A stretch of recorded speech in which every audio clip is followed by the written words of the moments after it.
Now, the Apex Court allocated just 48 hours for that particular exercise that terminates tomorrow in the afternoon. And you can bet that our reporters, Ben Chumba and Serafina Ruby, are going to be on that particular beat. Now, all eyes at the Apex Court. The Supreme Court of Kenya now has dismissed requests by 4 petitioners to have ballot materials from more polling stations scrutinized in the ongoing verification exercise of 15 polling stations, citing time constraints. In the orders, Justice Isaac Lenaola rejected a plea by Azimio la Umoja presidential candidate Raila Odinga, who wanted the Independent Electoral and Boundaries Commission to provide Forms 32As and 34As from 517 polling stations, warning that it will be creating a new case.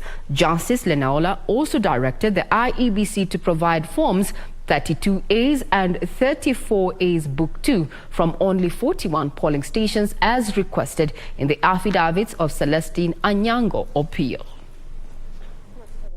As after scrutiny of ballot materials began ahead of the 48-hour ultimatum, the Supreme Court 7-judge bench came out to clarify directions given on Order Number 7 on vote scrutiny and recount after it emerged that parties involved were unable to agree on how to conduct the exercise. Justice Isaac Lenaola, in his ruling on Wednesday afternoon, dismissed a request by 4 petitioners to have the vote materials under scrutiny increased. We thought, in our wisdom, that order is specific to contested polling stations. Justice Lenaola, citing time constraints, put aside requests by the first petitioner Raila Odinga to have the Independent Electoral and Boundaries Commission provide Forms 32As and 34As from 517 polling stations, Otieno Ogola's request for 229 polling stations, Njoki Mboshe for 238 polling stations, and Khalef Khalifa. I believe the petitioners, first petitioners, have asked for 517 stations.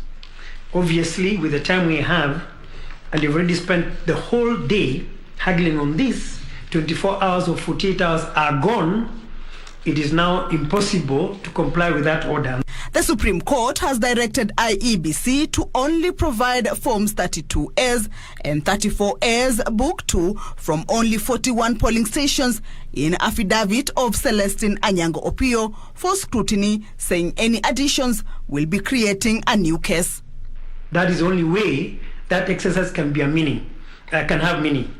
And that those forms will be a sample for which you can submit in accordance with your pleadings. We cannot allow you, we said, to go outside your pleadings, because what's happening now, we are creating a new case out of these forms. So please stick to your pleadings, and once we get those the report on those forms, you submit on them in the context of your pleadings. Concerned parties have been given an ultimatum of Thursday 2 p.m. to have completed the exercise. Kamche Menza for Prime Edition.